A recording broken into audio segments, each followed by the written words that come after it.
Yes, start करते हैं differential equation. Previous class में हमने कवर किया था up to homogeneous differential equation तक। होमोजीनियस डिफरेंशियल इक्वेशन का एक शॉर्ट में रिवीजन करते हैं। सबसे पहले जब होमोजीनियस डिफरेंशियल इक्वेशन हो तो आपको जो गिवन फंक्शन है उसकी फॉर्म ये होगी f x y upon g x y, where f and g is a homogeneous function of same degree. इसमें मैंने आपको मेथड बताया था y equal to b x put करना है। शॉर्ट ट्रिक्स बताई थी, d y by d x की जगह v plus x into d v by d x put करना है, y की जगह v, x की जगह 1 और एंड में हम बोले तो v की जगह y अपॉन x पुट करना है। ये मेथड पढ़ा था। अब हम नेक्स्ट मोस्ट इंपॉर्टेंट सेक्शन पे आते हैं, linear differential equation. Linear differential equation का मीनिंग क्या है समझे हम। ऐसी कोई भी इक्वेशन जिसकी डिग्री 1 हो is called linear differential equation. जो हम क्लास 12th में पढ़ते हैं या जो हमारे सिलेबस का पार्ट है उसमें first degree first order linear differential equation है।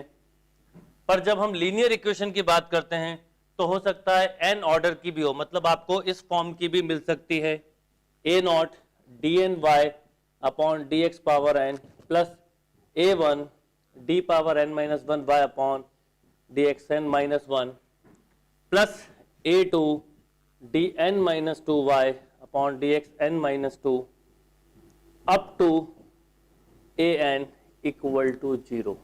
यानी जनरल लीनियर इक्वेशन की अगर हम बात करें तो वो ये होगी nth ऑर्डर की एक इक्वेशन को हम लीनियर इक्वेशन बोलते हैं। तो लीनियर इक्वेशन के लिए एक नेसेसरी कंडीशन है, डिग्री हमेशा 1 होना चाहिए। अगर डिग्री 1 नहीं है तो लीनियर इक्वेशन नहीं होगी। आपको अभी जो पढ़ना है सिलेबस में वो ये वाला पार्ट पढ़ना है। एक एडवांस पार्ट भी मैं पढ़ाऊंगा बर्नौलीज इक्वेशंस, जिससे और एडवांस पार्ट की लीनियर इक्वेशन आप सॉल्व कर पाएंगे। नोट करिए इसको। Yes, write down definition of linear differential equation. Write down definition of linear differential equation. A differential equation in which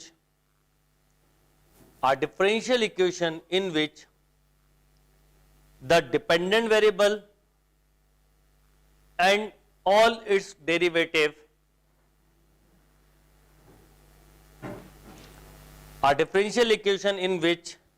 the dependent variable and all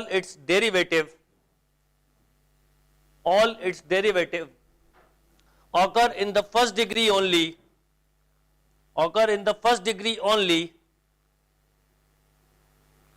and are not multiplied together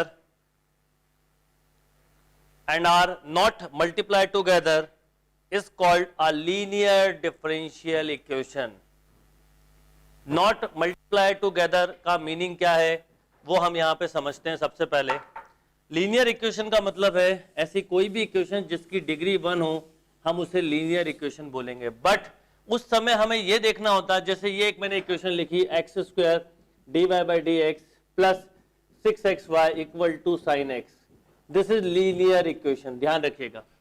पर मान लीजिए मैं एक equation ऐसे लिखूं y into d y by d x plus 4x equal to e power x, ये non linear equation है। इसकी डिग्री 1 है पर डिपेंडेंट वेरिएबल का multiply d y by d x के साथ हो रहा है, तो ऐसी इक्वेशन को हम लीनियर इक्वेशन नहीं बोलते। D y by d x plus x square upon y square equal to sine x, ये भी लीनियर इक्वेशन नहीं होगी क्योंकि ये वाई स्क्वायर जब एलसीएम में लेंगे तो क्रॉस मल्टीप्लाई में आ जाएगा। This is also non linear equation. यानी एक बेसिक कंसेप्ट समझिए कि एवरी फर्स्ट डिग्री इक्वेशन में not be linear. Linear equation है तो फर्स्ट डिग्री होगी, बट फर्स्ट डिग्री है तो इज नॉट नेसेसरी कि वो लीनियर भी हो। तो लीनियर में ध्यान ये रखना है कि जो डिपेंडेंट वेरिएबल होता है उसका कोफिशिएंट, मतलब जैसे यहाँ पे y है तो y जो है वो d y by d x के मल्टीप्लाई का पार्ट नहीं होना चाहिए। जैसे मैं अगर लिखूं sine y into d y by d x plus e power x into y equal to suppose cos x, this is also non linear equation. ये एक ध्यान रखना है। Write down solution of linear differential equation. अब हम आते हैं solution of linear differential equation.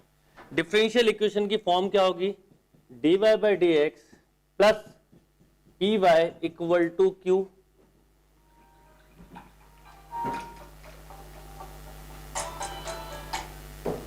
D y by d x plus p y equal to q, और ऐसा भी हो सकता है d x upon d y plus p x equal to q. एक मोस्ट इंपॉर्टेंट बात जो आपको लिखनी है, यहां लिखना where p and q constant और या तो पी और क्यू कांस्टेंट होंगे या फंक्शन ऑफ एक्स ओनली।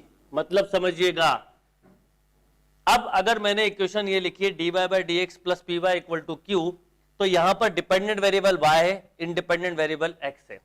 अब p और q या तो कांस्टेंट हो सकते हैं या फिर फंक्शन ऑफ x ओनली, मतलब इंडिपेंडेंट वेरिएबल के ही फंक्शन होना चाहिए। मान लो मैंने ये इक्वेशन लिखी है एग्जांपल के तौर पे, तो अब मैं यहां पे क्या बोलूंगा, p और q कांस्टेंट और फंक्शन ऑफ, बोलो फंक्शन ऑफ y ओनली।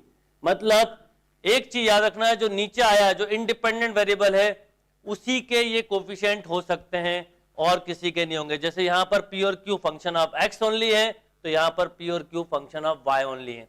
अब लीनियर इक्वेशन को सॉल्व करने के मैं आपको दो मेथड बताऊंगा, एक जो आपको सब्जेक्टिव एग्जाम में काम आएगा और एक वो जो कॉम्पिटिटिव एग्जाम में काम आएगा। कॉम्पिटिटिव एग्जाम में वो मेथड बताऊंगा जिससे आप एक सिंगल स्टेप में करेंगे, और ऑब्वियसली सब्जेक्टिव एग्जाम में आपको पूरी स्टेप वाइज करना है, तो पहले नोट करो आप। यस, तो अब हम सॉल्यूशन पे आते हैं। अब किसी एक इक्वेशन पे फोकस करते हैं। नॉर्मली आपको 90% टाइम इस तरह की इक्वेशन मिलेगी। अब इस इक्वेशन का सॉल्यूशन आ जाएगा तो आप किसी भी लीनियर इक्वेशन का सॉल्यूशन निकाल सकते हैं। आप सॉल्यूशन का मेथड क्या है वो देखें। सबसे पहले स्टेप नंबर 1 है find integrating factor. Step number 1 find integrating factor.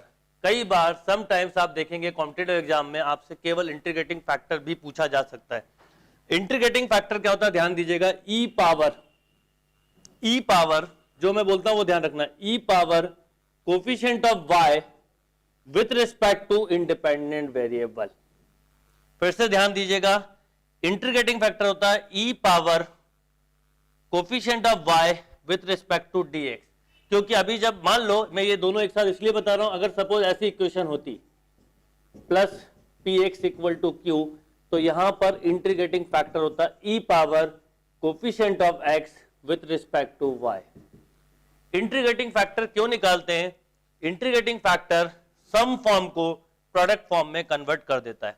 अब अभी थोड़ी देर के लिए हम मान लेते हैं p एज अ कांस्टेंट है। क्वेश्चन में हो सकता है p कांस्टेंट हो, वेरिएबल हो, तो इसका मतलब ये हुआ e power px। Integrating factor का हम थ्रू आउट इक्वेशन में मल्टीप्लाई करते हैं, तो मल्टीप्लाई किया तो e power px dy by dx plus e power px py equal to q e power px। Yes, तो अब हमने क्या किया यहां पर देखिए, आपने इंटीग्रेटिंग फैक्टर का मल्टीप्लाई किया। अब इंटीग्रेटिंग फैक्टर का मल्टीप्लाई करने का एडवांटेज क्या हुआ आप देखना, मैं शॉर्ट तरीका बता रहा हूं। dy बाई dx छोड़ के क्या बचा, dy बाई dx छोड़ के बचा y e पावर px। ये जो सम फॉर्म थी ये कन्वर्ट हो गई प्रोडक्ट फॉर्म में। अभी मैं आपको इसको अलग से सॉल्व करवाऊंगा, यही रिजल्ट आएगा, equal to q e power px, q e power px। आप अलग से देखिए, अगर मैं इसको डिफरेंशिएट करने को बोलूं dy by dx y e power px को, तो क्या आता, आप लिखते first function into differentiation of second plus second function. अब सेकंड फंक्शन क्या हो जाता है y into differentiation of first. अब ये क्या होता है e power px dy by dx plus p times of y e power px। आप ध्यान से देखिए, यही लिखा हुआ था, देखिए e power px dy by dx plus py into e power px। यानी इंटीग्रेटिंग फैक्टर का हमें एडवांटेज ये होता है कि इंटीग्रेटिंग फैक्टर समेशन फॉर्म को प्रोडक्ट फॉर्म में कन्वर्ट कर देती है और हम आगे जाके इसका इंटीग्रल आसानी से निकाल सकते हैं।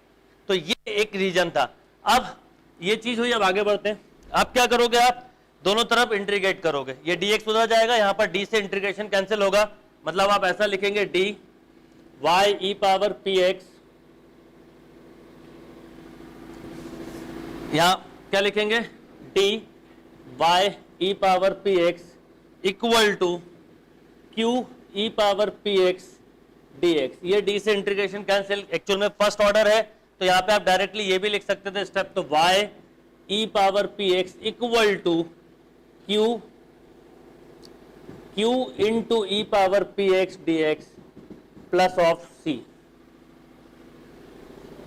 This is solution of linear differential equation. Note करिए, फिर मैं आपको इसकी ट्रिक का तरीका बताता हूं। y e power P x integral of q E power P x D x plus of c।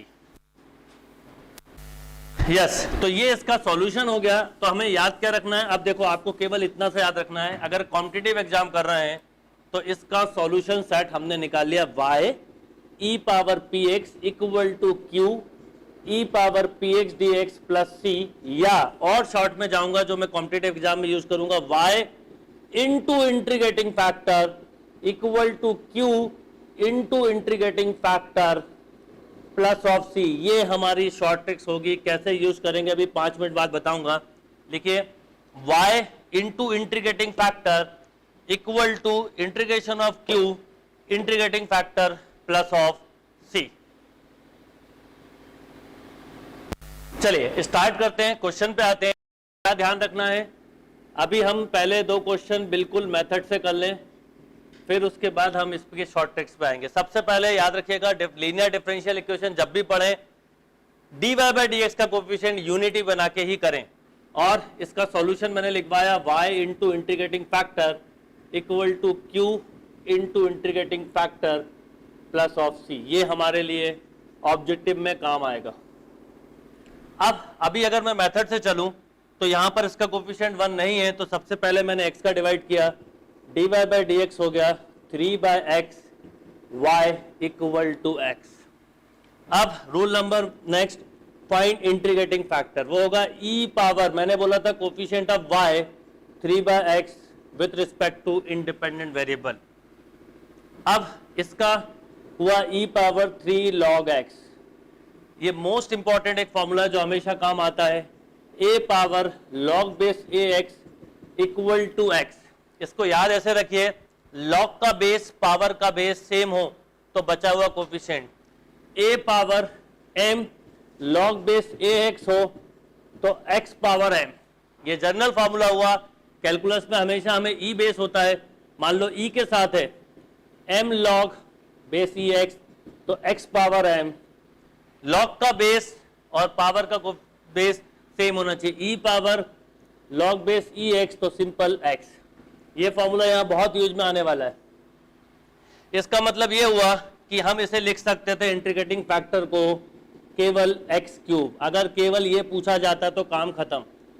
अब ये पहला काम हुआ। Then step number 2, integrating factor का थ्रू आउट इक्वेशन में मल्टीप्लाई करते हैं। ये इक्वेशन 1 है, ये 2 है।